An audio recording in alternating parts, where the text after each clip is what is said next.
चलो चलो। द्वितीय शो में जहां सुनेंगे आप कथा स्वयं काल के अधिपति महाकाल की। ये केवल एक कथा नहीं, सृष्टि के आदि और अंत का वो शाश्वत सत्य है जिसमें महाकाल सृजन भी है और संहार भी। प्रकाश, ध्वनि और दृश्यों के संगम से महाकाल की सर्वशक्तिमान उपस्थिति हर हृदय में स्पंदित होगी। आपसे निवेदन है कि अपने सेल फोन्स को साइलेंट मोड या फिर ऑफ कर दीजिए ताकि इस शो का आप भरपूर आनंद ले पाएं। इस शो के प्रस्तुतकर्ता हैं उज्जैन स्मार्ट सिटी लिमिटेड, निष्पादक है मध्य प्रदेश पर्यटन।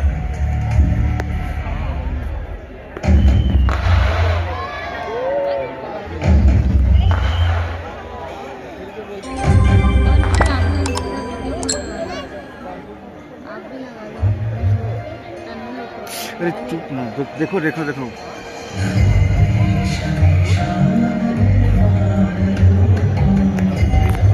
टेढ़ा हो गया, देखो जा रहा है।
त्र्यंबक, महारुद्र, नीलकंठ, महाशिव, महाकाल, महेश।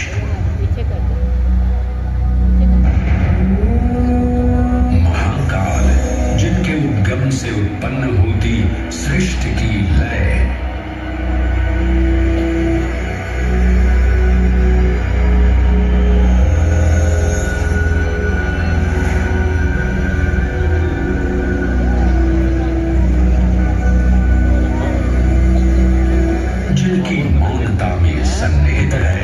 समस्त ब्रह्मांड की माया।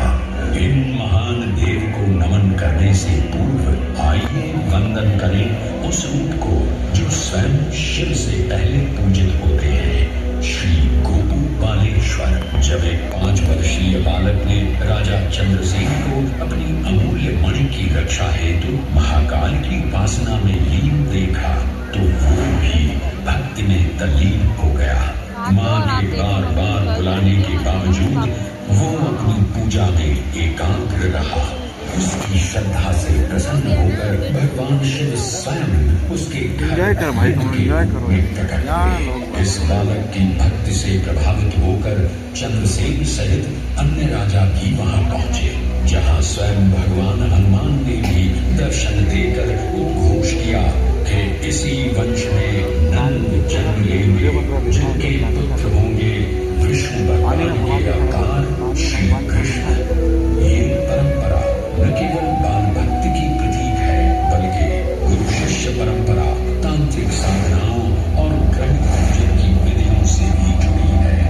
मंदिर परिसर में स्थित एक छोटा मंदिर श्री गोपूपालेश्वर महादेव मंदिर आज भी इस घटना की स्मृति को संजोए हुए है। महाकाल जो हर परमाणु और कोशिका में है, हर पल हर क्षण में। महाकाल जो है इस महानगर उज्जैन और नदी शिप्रा के कण कण में। आइए सुने उसी पावन नदी शिप्रा से महादेव की अद्भुत गाथा।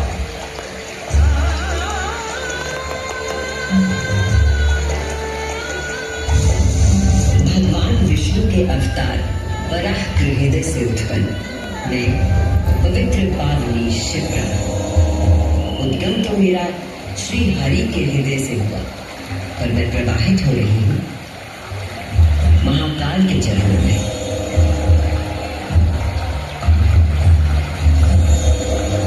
पुराणों में मुझे कई नाम प्रदान किए गए हैं। जवाहर, पाप अमृत संभवा और शिप्रा। वर्तमान कथा का प्रवाह आरंभ करने से पूर्व यह आवश्यक है कि मैं आप सभी को अपने उद्गम की उस दिव्य गाथा से अवगत कराऊं, जिसे जानकर आप अचंभित हो जाओगे। मेरा उद्गम ऋषि अत्रि से जुड़ा है,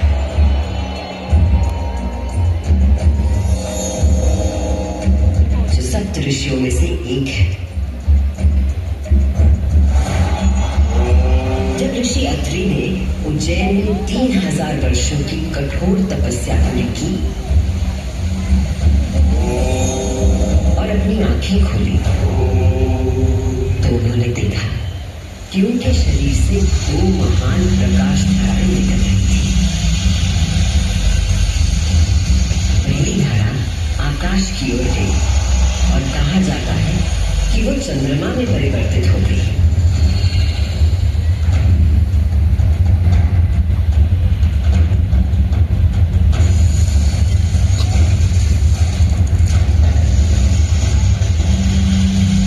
दूसरी प्रकाश धारा पृथ्वी की ओर गई और उसने मेरा रूप धारण कर लिया।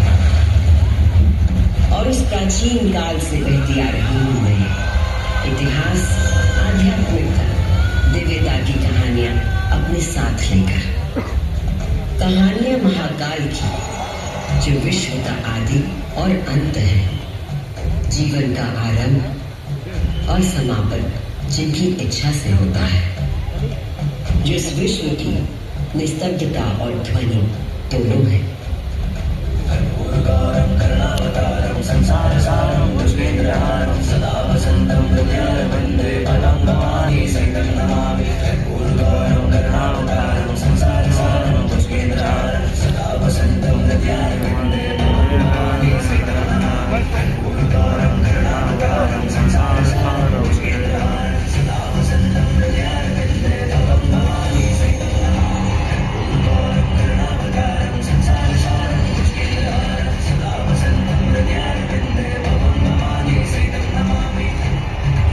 महाकाल की महागाथाएं इतनी विस्तृत है कि वे काल और अंतरिक्ष की सीमाओं को पार कर सकती है। और आज मैं आपको इन कथाओं का केवल एक संक्षिप्त अंश प्रस्तुत करूंगी, केवल कुछ चुनिंदा मोती। समस्त सृष्टि महाकाल की अद्वितीय चेतना का संचार है, परंतु जिसके हृदय में स्वयं महाकाल की दिव्य चेतना प्रवाहित होती है, वही है मेरे तट पर स्थित उज्जैनी। स्कंद पुराण में अवंती खंड के अनुसार अवंतिका यानी उज्जैन सप्त सागर के अस्तित्व के बारे में बताया गया है, जिनमें से एक है रुद्र सागर।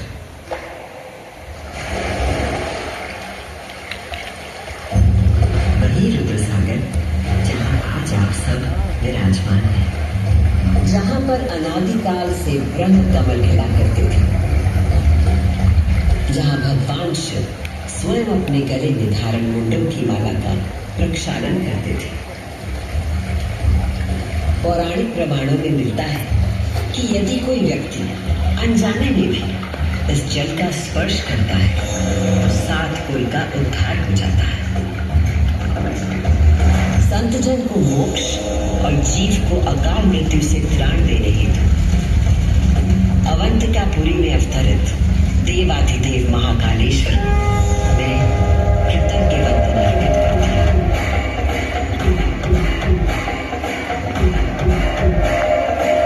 आज मैं शिप्रा देवी आपको उन्हीं महाकाल की शिव पुराण में उल्लिखित एक गाथा सुनाती हूँ।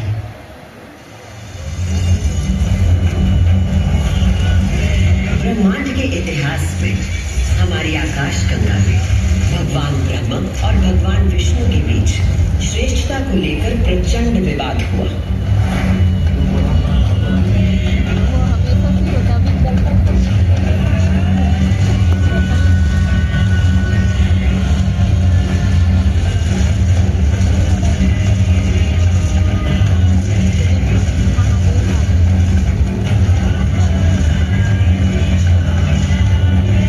जब अपनी पराकाष्ठा तक पहुंच गया तो दोनों अपने अपने दिव्यास्त्र लेकर आपस में युद्ध करने के लिए तैयार हो गए। स्वर्ग में हाहाकार मच गया।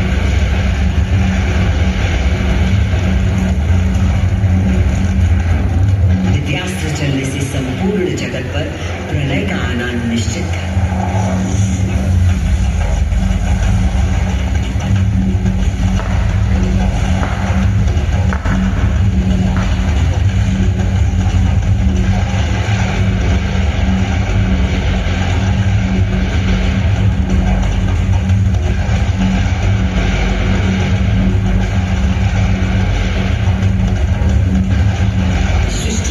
प्रकोप से बचाने के लिए और इन दोनों के विवाद को रोकने के लिए भगवान शिव को माया रचनी पड़ी और अकस्मात अग्नि की ज्वालाओं से लिपटा हुआ एक महान अग्नि स्तंभ आकर स्थापित हो गया, जिससे दोनों देवताओं के दिव्यास्त्र स्वयं ही शांत हो गए।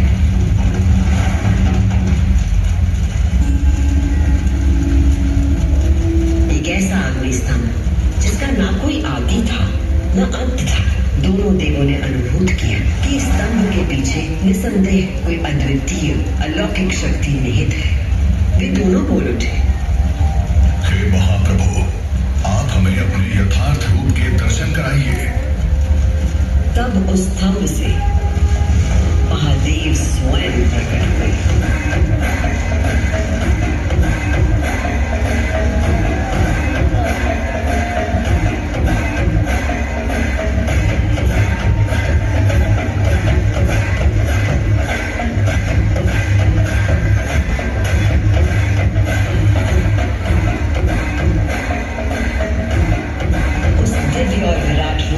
पंचमुख थे और प्रत्येक मुख में 3 नेत्र प्रकाशित हो रहे थे।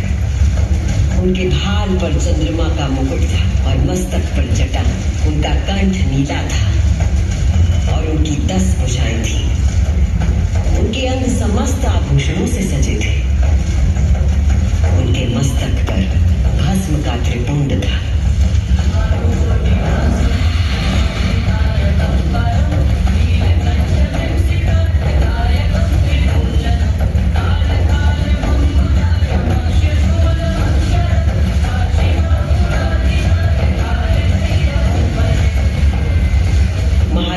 ब्रह्मा और विष्णु से कहा, सर्वश्रेष्ठ ब्रह्मा जी, आप मेरी आज्ञा से सृष्टि की रचना करें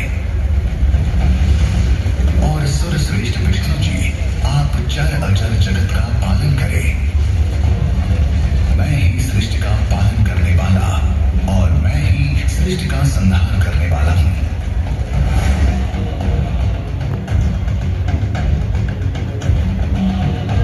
मैं ही ब्रह्मा, विष्णु और रुद्र नाम से 3 रूपों में बटा हूं।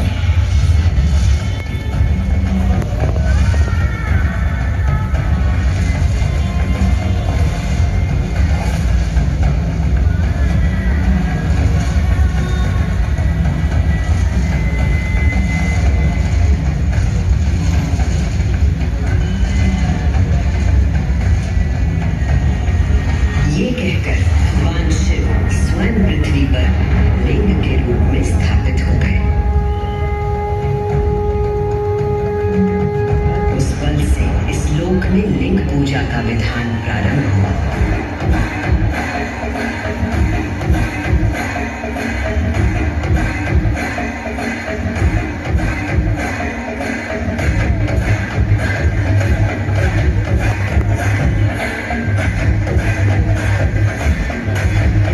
अभी आपने सुनी वो गाथा कि किस प्रकार भगवान शिव ने लिंग का रूप धारण किया। अब मैं सुनाती हूँ उज्जैन में महाकालेश्वर के प्रकट होने की कथा।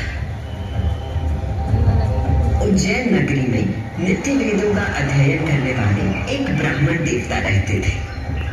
उनका नाम वेदप्रिय था।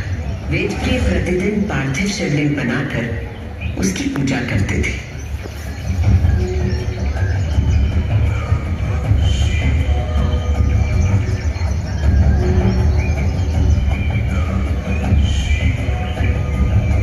वेदप्रिय के शिव पूजा पारायण और भगवान शिव में आस्था रखने वाले 4 तेजस्वी पुत्र थे। उनके नाम थे देवप्रिय, प्रियमेधा, सुकृत और सुव्रत। चारों सद्गुणों में अपने धार्मिक पिता से कम न थे। दिनों दिन उनके सद्गुणों में अभिवृद्धि होती रही, जिसके कारण अवंती नगरी उनके ज्ञान के तेज से प्रकाशित होने लगी। उसी समय दूषण नाम का एक असुर प्रजापति ब्रह्मा की उपासना में लगा।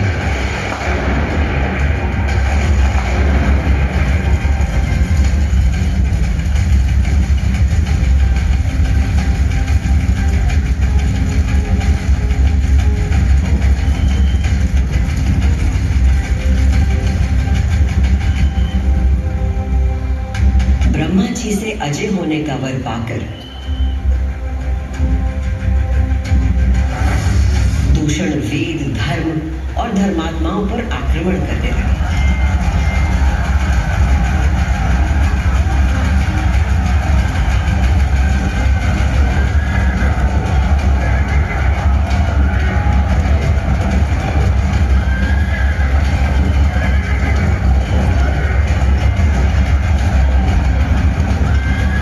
अत्याचारों की पराकाष्ठा पर पहुंचते हुए उसने उज्जैनी पर हमला करने का दुस्साहस किया। उज्जैनी में त्राही त्राही मच गई। मेरे दैत्य सेना नायकों, तुम चारों दिशाओं में जाओ और उज्जैनी में जहां कहीं धर्म पर चलने वाला, वेदों का अध्ययन करने वाला दिखाई दे, उसका नाश करो।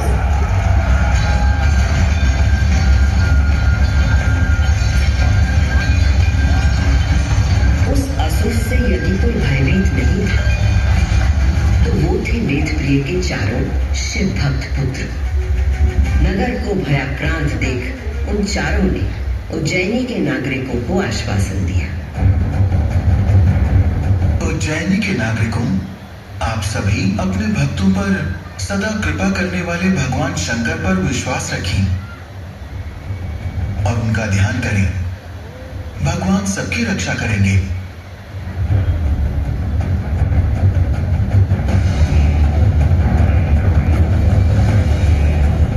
मंत्रोच्चार का आवेग बढ़ गया। देवप्रिय और उनके पुत्रों के संग उज्जैन के सभी नागरिक भी जाप करने लगे।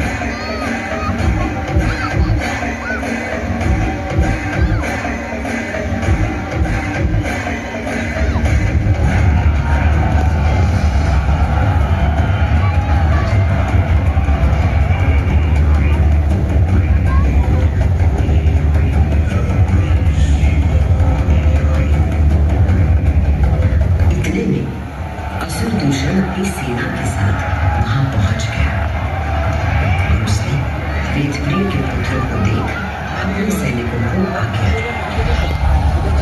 वध कर दो शिव की आराधना करने वाले इन शिव भक्तों का।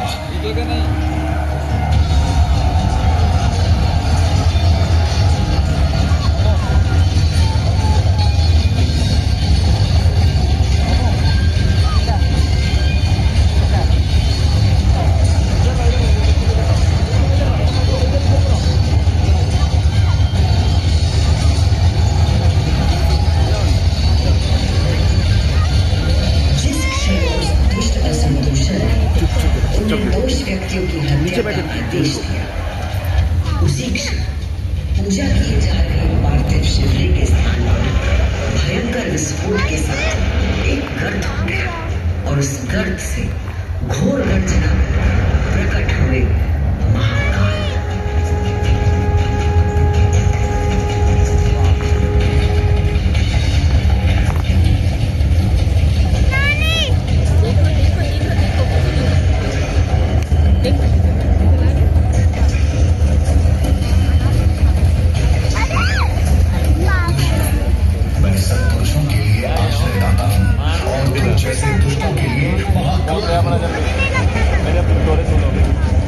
ये शिव का वो रूप था जो काल के परे था, जो संहार करता भी था और सृजन करता भी। महाकाल के प्रकोप से दूषण का नाश हुआ और उज्जैन में एक बार फिर से शांति स्थापित हो गई।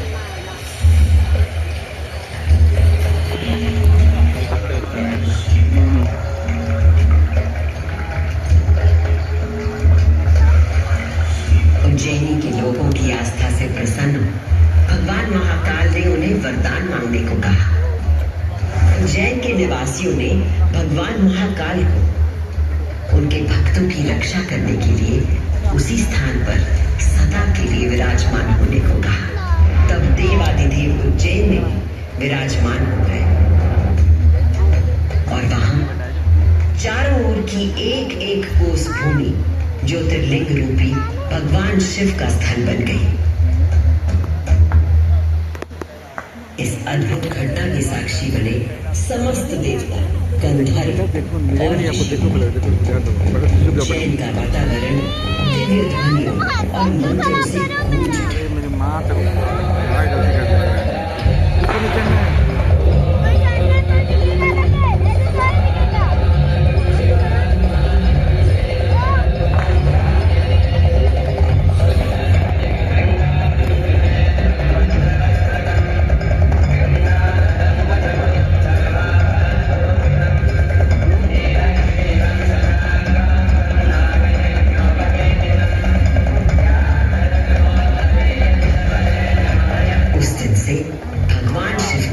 महाकालेश्वर के रूप में भूतल पर अपनी प्रतिष्ठा प्राप्त की और ये स्थान श्रद्धालुओं के लिए तीर्थ स्थल बन गया।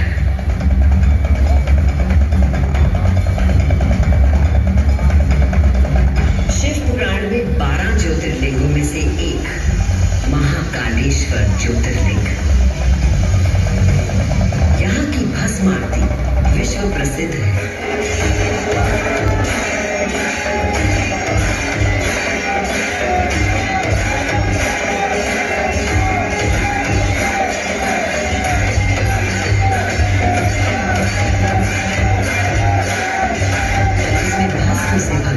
श्रृंगार किया जाता है क्योंकि महाकाल की तरह भस्म अविनाशी और अपरिवर्तनीय होता है।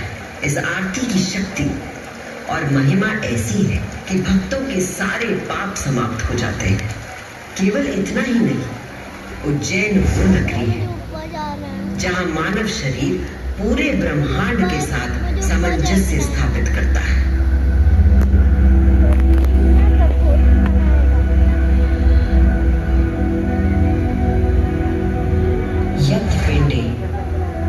तत् ब्रह्मांडे अर्थात जो कुछ मानव शरीर में है वही ब्रह्मांड में भी विद्यमान है।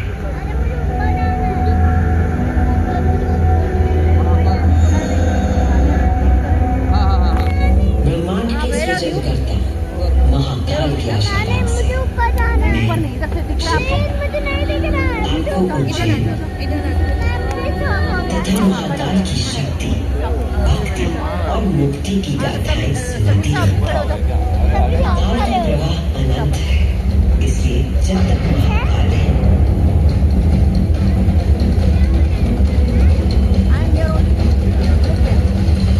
मैं यूं ही उज्जैन की स्मृतियों को अपने आंख में समेटे बहती रहूंगी।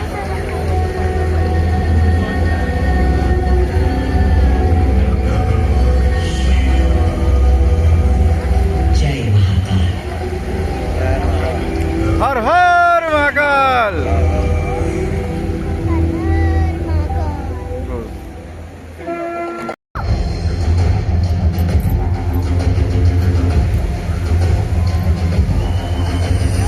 देवराज से प्रभात पावना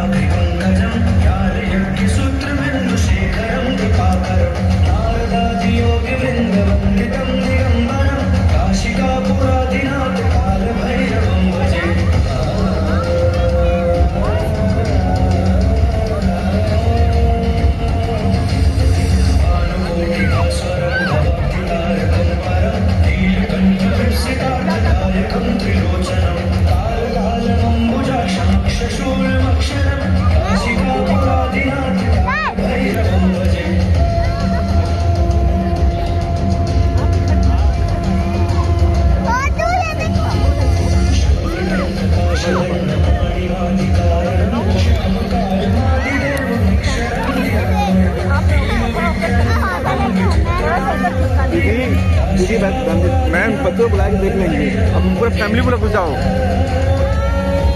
मैं बुला के देख लो, मैं खड़ी है पीछे।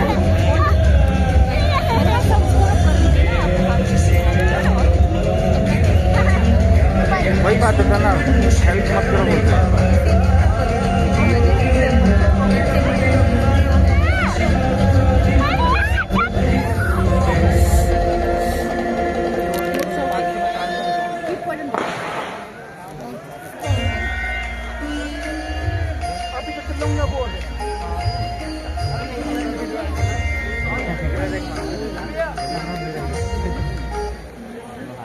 बाप रे बाप, ये क्या था?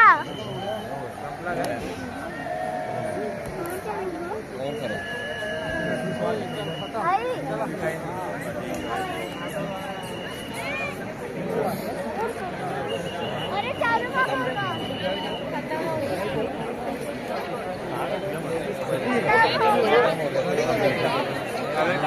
आधे घंटे